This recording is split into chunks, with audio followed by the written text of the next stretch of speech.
All the way till launch, Star Wars Battlefront II was a sure shot and a PR dream. It took the beloved Star Wars license, a rich history from two popular previous outings from Pandemic Studios, later purchased then gutted by EA, and combined with the prowess of DICE's Battlefield series. The game had literally no risk, as it was the second game in the series reboot for the latest generation consoles. Based on the feedback from the Content Light and Season Pass-driven Battlefront 2015, DICE not only improved the gameplay, but added also iconic starfighter battles and the requested story mode from the Empire's perspective, which spans 3 generations of films. In short, EA's Star Wars Battlefront II was, on paper, an online competitive first-person shooter built by the best. The story of how EA and Battlefront II changed the gaming landscape forever is worthy of recognition in the archives of the Sith Order. With countries imposing bans on loot boxes, to the endless denial by EA that the game isn't pay to win before passing blame on Star Wars canon for the reason why they couldn't place cosmetics behind loot boxes, like in Overwatch. EA had to pivot and redevelop progression after the huge backlash from fans, and fans had to wait many months. And as Battlefront 2 started to turn a corner, fans flocked back to the game thanks to endless discounts and even a free giveaway on Epic Store. That fun was cut short by a publisher who put greed before gamers, as the removal of the pay-to-win system saw the company's share price tumble, and a furious Electronic Arts sought retribution, and that price was ultimately paid for by the players, and see the end of Battlefront as we know it. So how did EA and DICE get it so wrong? This is the story of why EA's Star Wars Battlefront 2 is the worst Star Wars game ever. 10 years. That's how long Electronic Arts signed an exclusivity deal with Disney for, giving them a stranglehold on Star Wars gaming for a decade, or the lost decade as I like to call it. Everything started well as Battlefront 2015 sold in vast numbers, and even though it was content light, held back by an expensive season pass, the real focus from EA was on the next installment. In 2017, the reveal of Battlefront 2 during E3 at EA Play blew everyone away. EA are the masters of deception, and during the first live gameplay, the usual EA shills took to the stage in what would be an extremely well-choreographed showcase event. Hidden were the star cards, and importantly, the loot boxes. DICE and EA stated that Battlefront 2 would not have season passes. As the community showered the developer in praise, behind the scenes, a truly darker force was at work. Another cinematic trailer was released in June 2017, with the centerpiece being the attack on the Naboo Palace, starfighter battles, and a variety of locations from the Star Wars universe, not seen in Battlefront 2015. Attention was soon diverted as the focus was squarely placed on the new campaign. The charismatic Janina Gavankar took to the center stage with the Imperial March theme setting the tone. She, and EA, tapped into John Boyega's tweet asking when will fans get a full offline story mode. Janina boasted about a new untold story like Rogue One, ahead of New Hope, and Star Wars Battlefront 2 will bridge the gap between Return of the Jedi and The Force Awakens. To cheers from the crowd, she continued to talk about just how much bigger and better Battlefront 2 would be compared to 2015, on deeper progression and customization from across all eras of Star Wars. As the EA lies continued, Janina claimed Game Changers had the multiplayer we were all looking for. In exchange for being pampered by EA, these changers would provide valuable feedback on the game. So either they were kept from the true pay-to-win experience, or EA sold them a lie, which seems likely, and backed up from videos later. However, some Game Changers went out of their way to explain the pay-to-win microtransactions as not making much of a difference if you don't have the best card, and not being pay-to-win.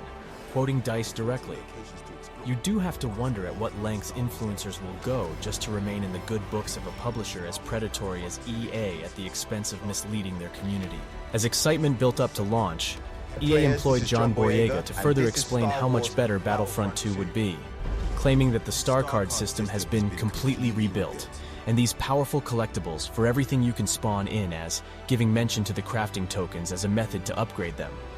Of course, he is just an actor with a script to read, but it demonstrates the lengths EA went to just to get total buy-in from fans, and it was working, right up until the open beta. October 6th was a day long remembered. EA's world was about to implode, and retribution was going to be swift with only one target in sight: the players. Within 24 hours of the beta going live, the internet was littered with outrage from the player base over loot boxes and pay to win.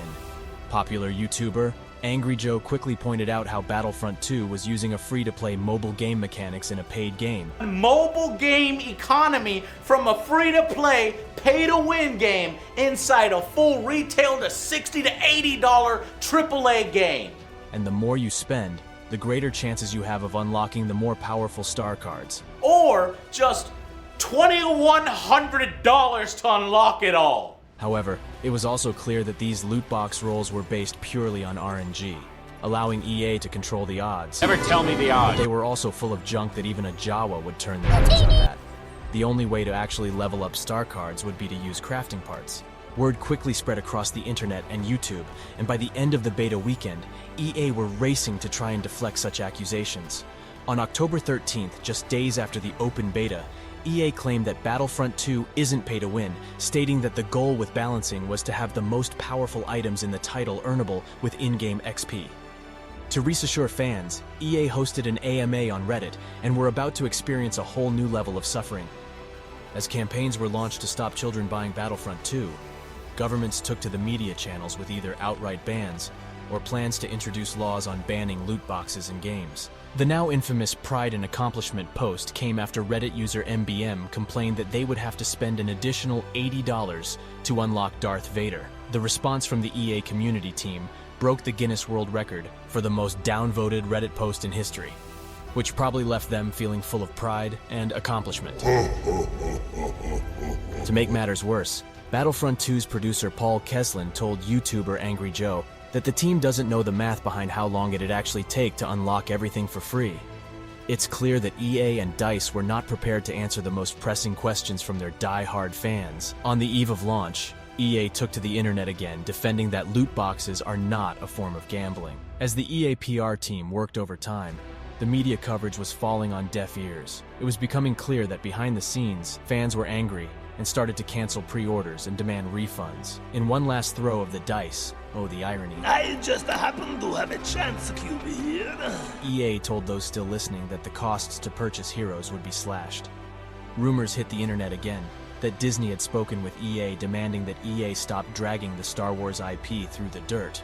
As the 16th of November, the eve of the Battlefront 2 launch, started to close out, EA and DICE finally gave in and announced in a statement that the option to purchase crystals in the game is now offline, and all progression will be earned through gameplay. The decision to leave the current progression system in-game would be something EA would revisit later. Much later, it turned out, as those fans who stuck around grinded out the star card system. Never before had a game garnered the attention of the global mainstream media, all reporting about loot boxes in a Star Wars game. As EA's share price dived faster than an A-Wing, the damage to brand of Star Wars Battlefront was done. It was mid-January when EA announced during an investor's call that Battlefront 2 fell way short in terms of sales, with estimates claiming it was 60% down on 2015 across all formats. No further details were revealed aside from the fact that changes were due soon. Soon turned out to be March 2018, a full 5 months post-launch as EA again took to the stage to reveal what was next for Battlefront 2. We launched our game in November of last year, and clearly we didn't get it quite right.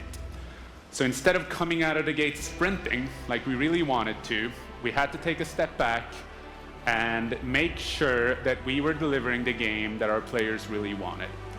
So we decided to completely overhaul our progression system and add a bunch of new character cosmetics for players to collect instead.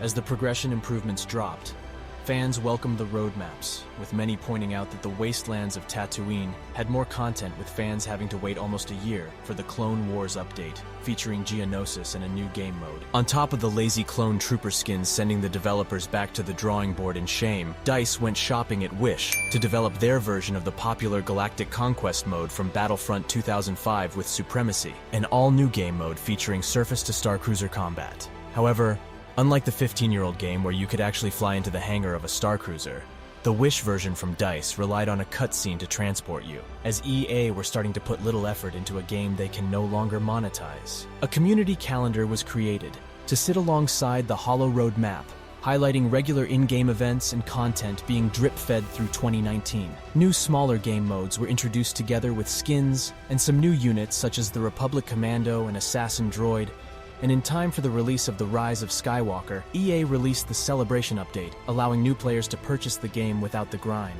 It was EA's last chance to cash in on the waning popularity of Star Wars post The Last Jedi. More sequel-era locations were added to current game modes on top of just 2 BB characters, as it became clear to even the most cynical of gamers that EA was about to cease development. With Battlefront 2 players' numbers reaching its peak, thanks to discounts and giving away copies free on Epic Game Store.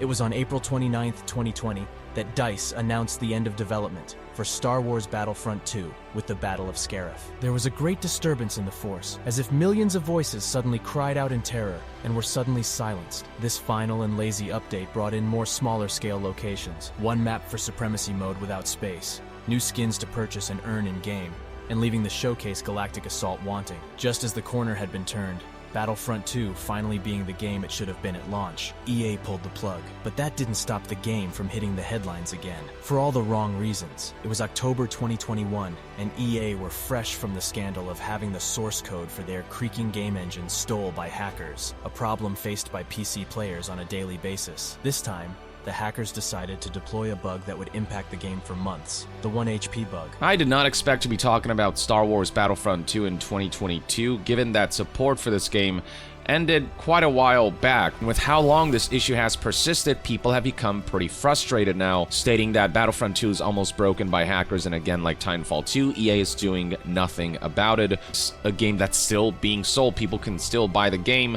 but it's straight up not working. And you can actually see what this issue looks like through various YouTube videos that have been published over the months. This one, for example, was released on October 12, 2021, and the problem looks something like this.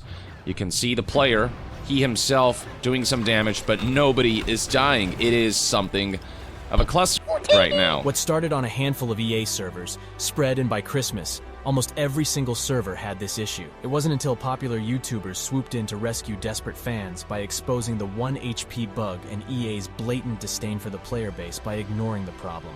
But finally, almost 6 months after the problem first started, EA finally fixed their servers. Fans from all platforms were left wondering why EA didn't carry on developing for Battlefront 2. But someone had to pay the price for not allowing EA to monetize a live service the way they wanted. And because the player base pushed back so hard, like nothing we have ever seen before, EA felt they had to pay the price by shortening the development cycle of the game. After the scandal that was EA Star Wars Battlefront 2, no other developer or publisher can pick up this hot potato now, as the damage to the brand has been done. EA and Respawn, who essentially rescued EA with Apex Legends, are working on a Star Wars FPS game, which could be a version of Legends with Star Wars and be free to play. This will allow EA to live the dream by putting greed before gamers. What do you think will happen next with the Battlefront brand? Share your thoughts in the comments below. Thanks for watching, and remember, the Force will be with you, always.